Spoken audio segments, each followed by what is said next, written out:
introducción, me gustaría decir cuántas veces en los textos bíblicos que leemos podemos divisar el gran problema para los hebreos y el pueblo judío de un pecado puntual que era la idolatría. Creo que es el pecado por excelencia que el pueblo de Dios cometía, volviéndose los ídolos, cayendo en inmoralidad sexual y cuántas cosas que alejaban al pueblo de Dios. Y Dios en su amor, vemos, no solamente a través de los profetas, enviando hombres que, guiados por el Espíritu Santo, anunciaban el juicio de Dios, llamaban al arrepentimiento, y era la función. ¿Por qué? Porque Dios seguía interesado en que su pueblo se volviera a Él. Hebreos 4 no habla acerca de la idolatría. Hebreos 4 podemos divisar entonces la intención del que escribe de advertir a los creyentes de no caer en el pecado de incredulidad, invitándolos a estar atentos a la voz de Dios y confiar que hay un reposo vigente para el pueblo de Dios. Eso es un pequeño resumen del libro de Hebreos. ¿Y cuál sería el desafío para hoy? ¿Cuál sería la intención de la reflexión que nos tenemos que llevar y meditar? Sería preguntarnos cómo estamos reaccionando ante la palabra de Dios.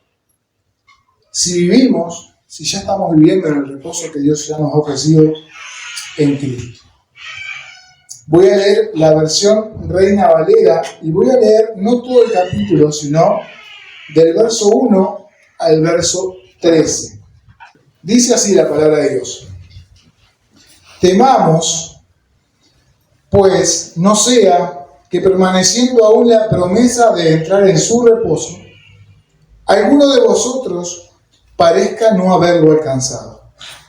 Porque también a nosotros se nos ha anunciado la buena nueva como a ellos, pero no les aprovechó el oír la palabra por no ir acompañada de fe en los que la oyeron. Pero los que hemos creído, entramos en el reposo de la manera que dijo: por tanto juré en mi ira, no entrarán en mi reposo, aunque las obras suyas estaban acabadas desde la fundación del mundo. Porque en cierto lugar dijo así del séptimo día, y reposó Dios de todas sus obras en el séptimo día. Y otra vez aquí: no entrarán en mi reposo. Versículo 6. Por lo tanto, puesto que falta que algunos entren en él, y aquellos a quienes primero se les anunció la buena nueva no entraron por causa de desobediencia, otra vez determina un día, hoy, diciendo después de tanto tiempo por medio de David, como se dijo: si oyeres hoy su voz, no endurezcáis vuestros corazones. Porque si Josué les hubiera dado el reposo, no lo haría después de otro día. Por tanto, queda un reposo para el pueblo de Dios, porque el que ha entrado en su reposo también ha reposado de sus obras como Dios de las suyas. Procuremos, pues, entrar en aquel reposo para que ninguno caiga en semejante ejemplo de desobediencia. Porque la palabra de Dios es viva y eficaz, y más cortante que espada de dos filos, y penetra hasta partir el alma y el espíritu, las coyunturas y los tuétanos, y discierne los pensamientos y las intenciones del corazón. Y no hay cosa creada que no sea manifiesta en su presencia. Ante bien todas las cosas están desnudas y abiertas a los ojos de aquel a quien tenemos que dar cuenta. Del versículo 14 al 16, no lo incluí en la predica de hoy, porque es un tema que aborda el capítulo 5 y parte del 6, que es acerca del sumo sacerdocio de Jesús. Pero para más o menos entender un poquito mejor lo que Hebreos está tratando de decir, vamos a un contexto, algo medio práctico y rápido para entender, por lo menos, quién escribió el libro y en qué época. acerca del autor es desconocido o anónimo. Algunos estudiosos sugieren a Pablo como escritor, otros a Bernabé, otros a Apolos, algunos a Lucas, algunos a Priscila o Aquila. En realidad, a ciencia cierta, por más de que algunos se pongan en la brecha diciendo Pablo por cómo escribe, por cómo lo otro, en realidad no se sabe quién escribió el libro. Hace poquito habían subido una prédica donde a Ángela le tocó un pasaje que también decía lo mismo. No tenemos ni idea cuándo fue el ejercicio de tal profeta, y en realidad queda ahí. Pero lo bueno es, como oyentes de la palabra de Dios, que si no tenemos la verdad asegurada, no podemos afirmarla. Algunos comentaristas apelan a Pablo, otros a Bernabé, otros a Apolo, bueno, pero en realidad, desde este lugar, yo no voy a hacer ninguna mención. Lo que sí sabemos es que el Espíritu Santo ha guiado toda la Escritura, por todos los tiempos, ¿verdad? Se ha escrito la Biblia en alrededor de 1500 años, con muchos autores y en muchos tiempos. Y el Espíritu Santo ha sido quien ha guiado la palabra, quien ha guiado a esos hombres para que escribieran. El autor conoce bien la Torá, por lo menos cita mucho lo que dicen los 5 primeros libros. El autor conoce muy bien lo que es la ley y el Antiguo Testamento, porque de los 39 libros del Antiguo Testamento cita 23. Hay 23 libros que él está citando, proféticos, históricos, salmos, proverbios, o sea, hay mucha Biblia en su discurso en la carta a los Hebreos. De los 303 versículos que tiene el libro de Hebreos, 154 están en contexto con el Antiguo Testamento. Cuando leemos el Antiguo Testamento tenemos que leerlo a la luz que nos arroja el libro de Hebreos. Es muy importante. Aquellos que han estudiado y que están más avanzados en el estudio de las Escrituras siempre nos van a decir, o por lo menos su consejo es, el Antiguo Testamento sigue vigente como palabra de Dios, pero también nos ayuda el hecho del Nuevo Testamento, el Nuevo Pacto, para entender algunas cosas. La fecha aproximada está entre el 66 y el año 69. La audiencia de los destinatarios de esta carta tampoco se sabe a ciencia cierta, ¿sí? Esta es una de las posturas, que no se sabe a ciencia cierta quiénes eran los receptores de esa carta y ni siquiera dónde vivían. Por otro lado, algunos investigadores sugieren que hebreo se le llamaba a los judíos que vivían en Palestina, a diferencia de la mayoría de su pueblo que habían emigrado a distintos países del Imperio Romano. Entonces dice que pueden ellos afirmar, de acuerdo a sus estudios, que la carta fue dirigida a las comunidades cristianas de Palestina que se habían formado con judíos de raza. ¿Cuál es el motivo de la carta? ¿Por qué escribe el escritor esta carta a los hebreos? Escribe para afirmar a los creyentes que estaban dejando de creer en Jesús a causa de las tribulaciones y persecuciones.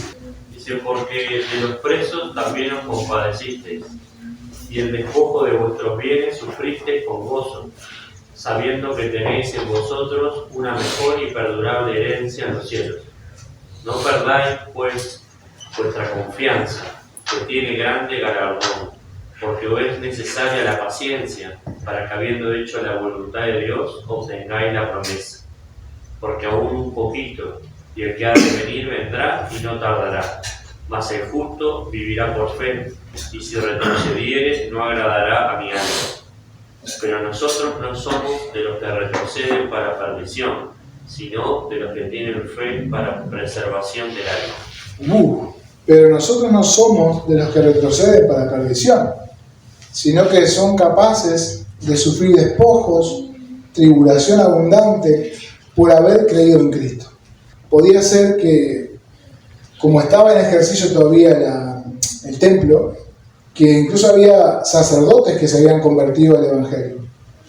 Y eso resultaría de que esas vidas serían transformadas, porque en realidad ellos se quedaban sin trabajo, sin sustento, porque el ejercicio que ellos tenían era en el templo. Entonces, si había muchos que se estaban convirtiendo y eso causaba problemas, para ellos muchos más.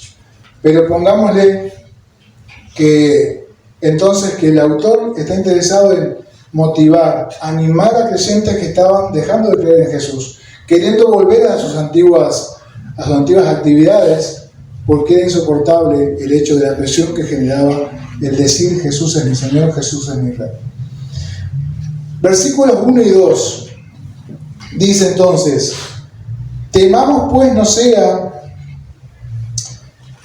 que permaneciendo aún la promesa de entrar en su reposo, alguno de vosotros parezca no haberlo alcanzado.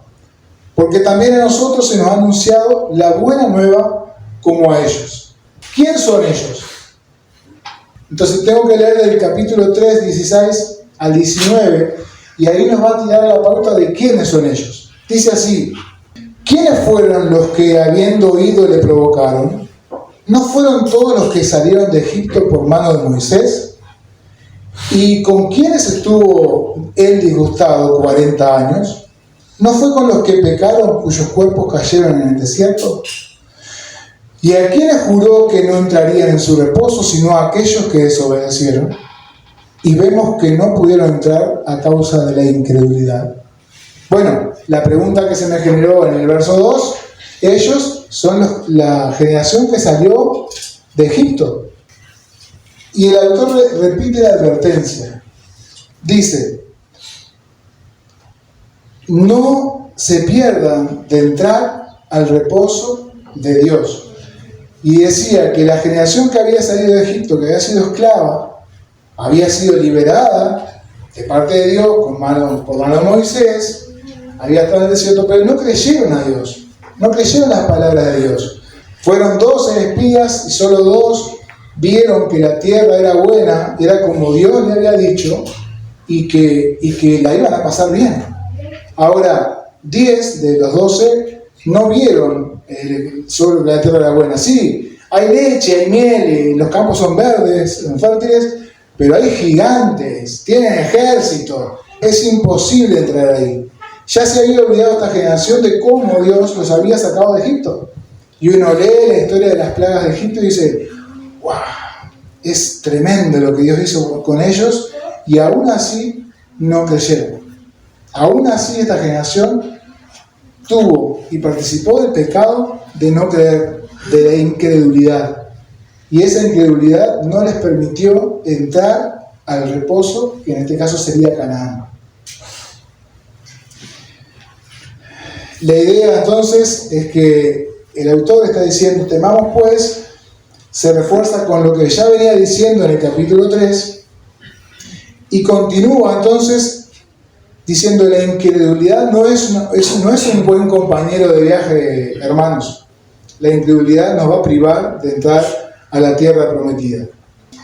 Le impidió entonces entrar a Canaán a la generación que fue liberada de Egipto.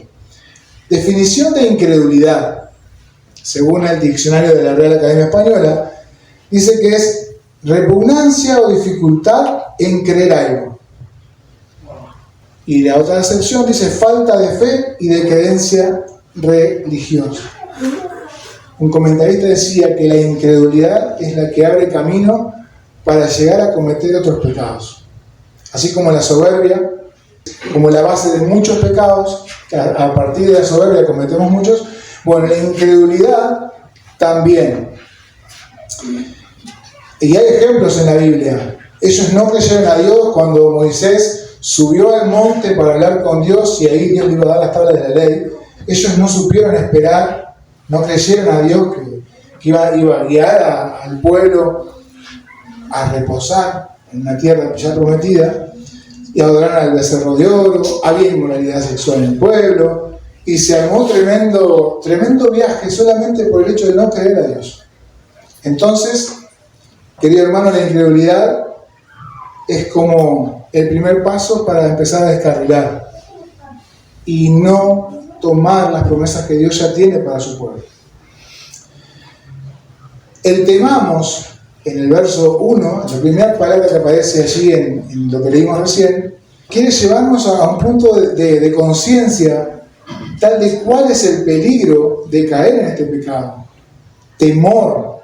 Temamos pues, porque dice, no sea que permaneciendo la promesa de entrar en su reposo, alguno de vosotros parezca no haberla alcanzado.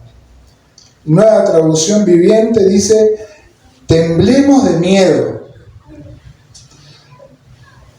La NBI, capaz que alguno tiene por ahí, dice, cuidémonos de estar desatentos, de no creer.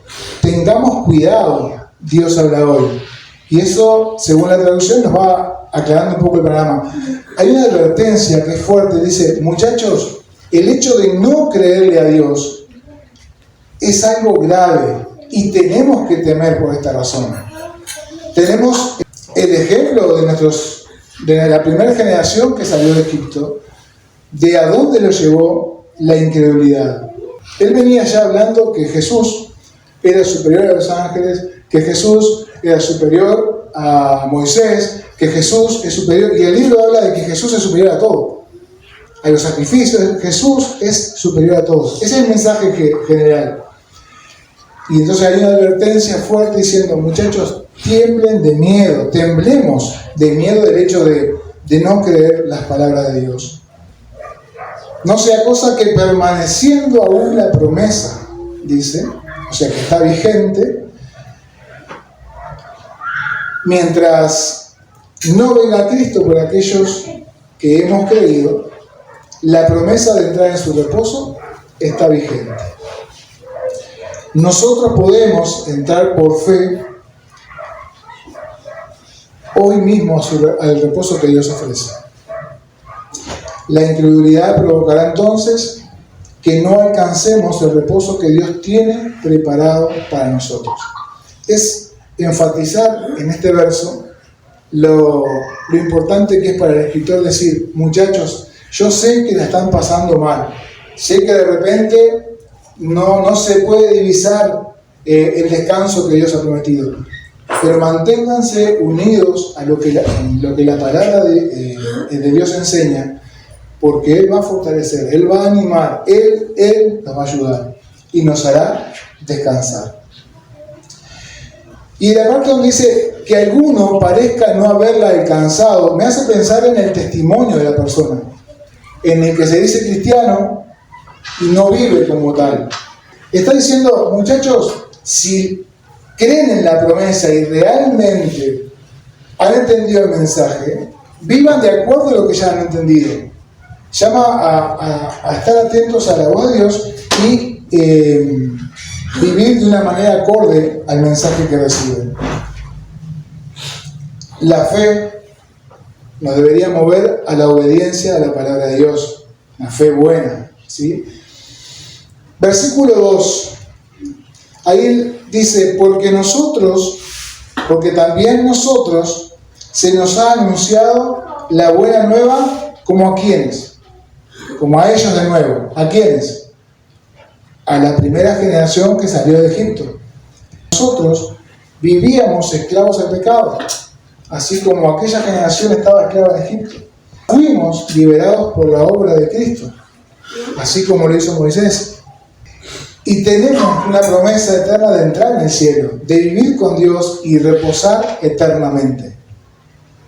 Así que tenemos un paralelo ahí, ¿no? Una idea de, así como la primera generación, esta generación, la que escuchaba esta carta, y aún la nuestra, tenemos una similitud con lo que el pueblo hebreo vivió allí saliendo de Egipto, estando en el desierto, habiendo sido liberados con manos fuertes. Dios actuó en favor del pueblo, como también actuó en favor de todos nosotros a través de la obra de Jesús. Pero dice, no les aprovechó. Ellos escucharon una buena noticia. Muchachos, Dios está en control de todo, ¿sí? Nos va a sacar de Egipto y nos va a poner en Canaán, una tierra donde fluye leche y miel. Pero lo que nos enseña el pasaje también es que escuchar la buena noticia no te salva y no te hace entrar en el reposo de Dios. Mucha gente hoy en día escucha el mensaje del Evangelio, pero no le da corte. Y haberlo escuchado no es la evidencia de haber recibido a Cristo y vivir según sus promesas. Entonces, lo que escuchamos y tenemos la buena noticia de que Cristo pagó por toda la humanidad, de que entendemos el sacrificio que Dios ha realizado y la obediencia de Cristo nos pone en un lugar de privilegio que no merecíamos. Eso también es obra de Dios, que nos aproveche, para que nos aproveche la obra de Cristo en nosotros y poder reposar en Él, es escuchar el Evangelio, pero también obedecer el Evangelio. Porque por causa de desobediencia, es como dice lo que leímos, ellos no entraron. Y no creamos que nosotros, si somos desobedientes, vamos a entrar al descanso con Dios. No va a ser así. Tenemos una tarea hermosa de prestar atención a la palabra de Dios, a lo que Dios está diciendo y actuar en pos de lo que estamos escuchando de parte del Señor. El escuchar el mensaje sin fe no sirve de nada para entrar en el reposo de Dios. Y la fe viene por el oír la palabra de Dios. Pero la fe viene de Dios y es Dios que da la fe. Pero el oír involucra la voluntad del ser humano. Cuando queremos escuchar realmente, prestamos atención, la voluntad está ahí, activa. Depende de nosotros escuchar para obedecer luego. Entonces, no les aprovechó a ellos el hecho de haber escuchado la buena noticia. No les aprovechó, y tampoco le aprovecha al creyente de hoy escuchar el Evangelio, escuchar la salvación que Dios ofrece, si no hay fe en Cristo. Si solo somos oidores del mensaje del Evangelio, pero no vivimos acorde al plan de Dios, no tenemos ventaja y en realidad no sirve para nada. Esta palabra reposo, en este capítulo que leímos, aparece 9 veces. Daniel podía pensar de que Dios nos quería hablar hoy acerca del descanso, ¿no? O sea, reposar es descansar. Reposo es cesar de trabajar para recuperar fuerzas con la quietud. Y descansar es detener la actividad para recuperarse del cansancio. Y el descanso forma parte de las necesidades fisiológicas del ser humano. Es un lindo tema que la Biblia habla y enseña, pero no con este pasaje. No está hablando del descanso del ser humano. Saben que la palabra reposo en este capítulo puede hablar de varias cosas. Habla del reposo de la creación, del reposo que era la entrada a Canaán, el reposo de la salvación, el reposo del cielo y el reposo de la consagración. Entonces no está hablando del descanso, está hablando, el autor, recordemos, para otra vez retomar el pasaje, le está hablando a una comunidad que conoce muy bien las Escrituras y él también. Y lo que está haciendo acá es citar el Salmo 95, del 7 al 11, y Génesis 2:2. Hay un pasaje que dice, Dios le dice a Moisés, este pueblo me tiene cansado, 10 veces ya me han probado. El día de provocación, cuando decían, ¿dónde le vamos a sacar agua? ¿Dónde vamos a probar agua? Y Dios va, le dice a Moisés, andá, juntate a los ancianos y golpea la roca y darles agua a esta generación. El pueblo de Israel, el pueblo, los hebreos allí, tenían todo para entrar rápido a la tierra prometida. Dice que estuvieron 40 años dando vueltas en el desierto por la incredulidad, por la falta de creer a la palabra de Dios.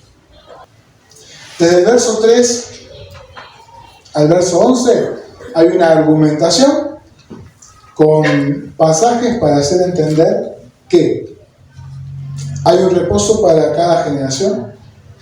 Está hablando de hay un reposo vigente y es para cada generación de creyentes. Y ahí estamos nosotros también, 2000 años más para adelante, pero ahí estamos nosotros. Hay un reposo que está vigente para cada generación que escucha la buena noticia de salvación. Josué hizo entrar en el reposo a esa generación, pero Jesús es también, como ya dijimos, superior a los ángeles, superior a Moisés, también es superior a Josué, porque Josué pudo entrar en una generación al reposo en Canaán. pero no todas las generaciones. Jesús sí puede. Su sacrificio alcanza para toda la humanidad. Para cada generación de creyentes que escucha el mensaje, puede reposar, entrar al reposo de Dios. El verso 11 dice así. Algunas versiones dicen, procuremos. Verso 11 estoy. Primera palabra del verso 11. Procuremos. Esa es la versión Reina Valera y la textual. Algunas versiones como NBI, Dios habla hoy, Biblia de las Américas y la versión libre, dice, esforcémonos. Nueva traducción viviente y traducción de lenguaje actual nos dice que hagamos todo lo posible. Y la Biblia de Jubileo dice, apresurémonos. Procuremos pues entrar en aquel reposo, en el reposo de Dios, en el que Dios descansó de sus obras. Ese es el reposo que nos invita a todas las generaciones a entrar. En el reposo de Canaán hay un cumplimiento de esa palabra, que entraron, que nunca se conquistaron todas las tierras que Dios les había dado, hasta el día de hoy. ¿Se acuerdan? ¿Cuántos conocen la canción basada en la historia de Caleb que canta Jesús Adrián Romero? Pero dame este monte y con mis fuerzas la he de tomar. Cumpliré la promesa, he sido criado para luchar. No habrá gigante que me haga. Caleb era ya viejo, fue uno de los que entró a la tierra prometida y obtuvo la tierra que Dios le había prometido. Muchos decían, si no lo hiciste cuando eras joven, Caleb, ya no lo vas a hacer ahora. No, y él dijo, Dios me la prometió, así como creyó para entrar, también creyó para poseer la tierra.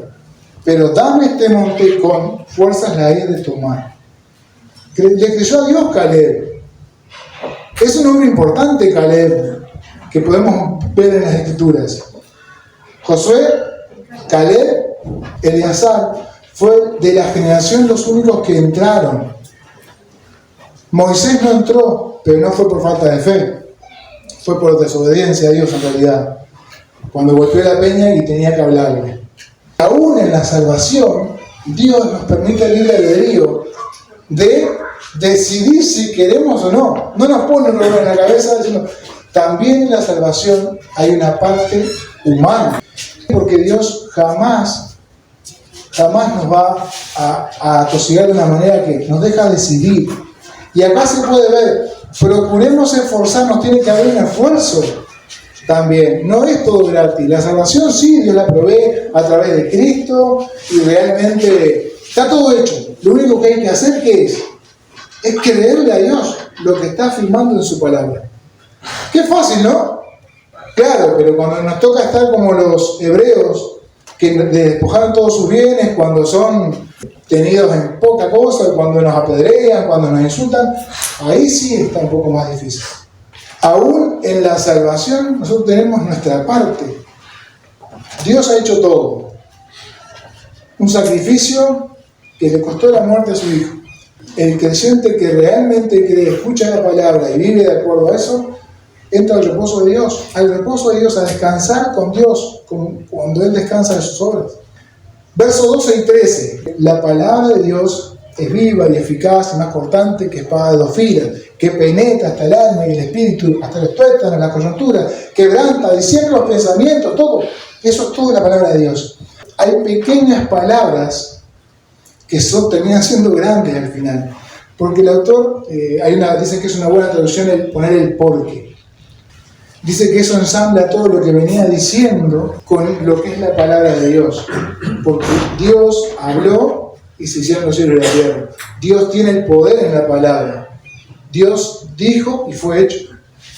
Entonces la palabra de Dios es viva, es eficaz, es más cortante que espada de 2 filos.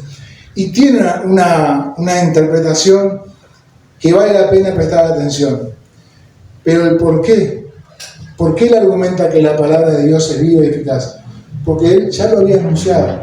Este por qué le da la introducción al por qué, valga la redundancia, de que la palabra es viva, es eficaz, tiene el poder para discernir los pensamientos del ser humano. No hay nada oculto a la palabra de Dios. Entonces, temamos, porque si no hay nada oculto a la palabra de Dios, es un buen consejo temer. Somos seres imperfectos, cargados de pecado aún, limpiados por la sangre de Cristo, pero en un proceso de transformación para llegar a ser santos como Dios, como Él. La palabra de Dios entonces es viva, es eficaz, más cortante que espada de dos filos y penetra hasta partir el alma y el espíritu. Separa el alma y el espíritu. Si uno lee pasajes, parecería que alma y espíritu son iguales, y hay pasajes que alma y espíritu son distintos. Bueno, la palabra de Dios tiene la capacidad de separar el alma y el espíritu. Hasta ese punto, la palabra de Dios es poderosa. Discierne los pensamientos y las intenciones del corazón humano, que es engañoso. No hay cosa creada que no sea manifiesta en su presencia, antes bien todas las cosas están desnudas y abiertas a los ojos de aquel a quien tenemos que dar cuenta. Temamos pues entonces. La vida misma es un milagro, pero es un ratito, así como es un milagro, es un ratito. Y ya hemos tenido la oportunidad de escuchar la poderosa palabra de Dios, que nos informa, nos anima a estar atentos a su voz. ¿Para qué? Para que podamos entrar a su reposo. Y entrar a su reposo es descansar con Dios. Podemos estar atentos al mensaje o desatentos al mensaje, y no sé si está en juego la salvación, pero no disfrutamos del descanso, de lo que Dios ya tiene preparado. En conclusión, ¿qué responsabilidad tenemos como oyentes de la palabra de Dios, de la buena noticia? Y la responsabilidad es individual. El mensaje es uno. La palabra de Dios sigue siendo poderosa para todos, pero la responsabilidad es del que escucha, el que va a tomar la decisión si cree o no en la buena noticia que Dios provee a través de Jesús. ¿Cómo estamos cada uno de nosotros, aquellos que escuchamos la voz de Dios? ¿Cómo estamos respondiendo a la voz de Dios? ¿Respondemos con indiferencia? ¿Respondemos sin obedecer la palabra de Dios? ¿La escuchamos y nos da lo mismo? ¿Es un clink, clink, clink, clink, que es un ruido? ¿O realmente esperamos que la palabra de Dios nos transforme, nos guíe, nos lleve a un lugar donde vayamos entendiendo más de Dios? Porque aún lo que conocemos de Dios es nada comparado con lo que es Dios. La palabra de Dios es viva, es eficaz, es poderosa, y la responsabilidad de nosotros es cómo estamos respondiendo también ante la palabra de Dios. La palabra de Dios apunta a toda la obra de Cristo. Toda la palabra de Dios apunta a la obra que Cristo llevó a cabo en su vida, en su ministerio, en la cruz, en la resurrección y en su venida. En todo. La Biblia apunta a eso y nos quiere Dios formar y fortalecer en eso. Permanecer en Él, cuando digo en Él, es en Cristo, es darle cabida a su palabra y entrar al reposo de Dios hoy mismo. Hoy hay una oportunidad de entrar al reposo de Dios. Capaz que algunos ya hace años que recibimos a Cristo, que nos contaron de la buena noticia, de la novedad, de lo que Dios desarrolló a través de la persona de Jesucristo, al venir, al ser Dios, encarnarse, humillarse a vivir como un ser humano, autoponerse los límites y vivir en esa condición de hombre. Jesús es 100% Dios y 100% hombre. No hay trampas. Y esa obra que Dios desarrolló en pos de salvar a toda la humanidad, de que el mensaje sea escuchado por todos, ¿de qué? De que en Cristo, aquellos que creen en su nombre, Dios les dio la potestad de ser llamados hijos de Dios. Ya no es lo mismo entonces solamente vivir o existir, pasamos por la vida como uno más de millones y millones y millones y millones a lo largo de los años, sino ser un hijo de Dios. Y esa es la promesa de Dios, que tiene sus ventajas, obviamente que tiene sus ventajas, desde ya el hecho de vivir como Dios nos quiere enseñar. Tomémonos un minuto para orar y reflexionar acerca de lo que Hebreos 4 nos enseña. Gracias, Dios, una vez más te doy por la oportunidad de compartir con mis hermanos un texto bíblico, esta oportunidad de Hebreos 4. Gracias por lo que he podido aprender, por lo que he podido compartir. Y sé muy bien, Dios, que hay mucho más para sacarle a este pasaje, donde sin duda quieres formarnos de acuerdo a tu voluntad y por sobre todas las cosas cumplir con el objetivo de tu palabra, que es hacernos descansar, sabernos que somos amados por ti y que has enviado a Jesús para la salvación, y de poder entrar al reposo en el cual tú estás reposando. Bendice a cada familia esta mañana, bendice Dios a cada individuo, a cada uno de los que estamos presentes, que podamos analizar, volver a leer este texto, ir a los apoyos que tenemos en el Antiguo y hacer nuestro propio estudio. Gracias por la oportunidad una vez más. En el nombre de Jesús quedamos en tus manos. Amén.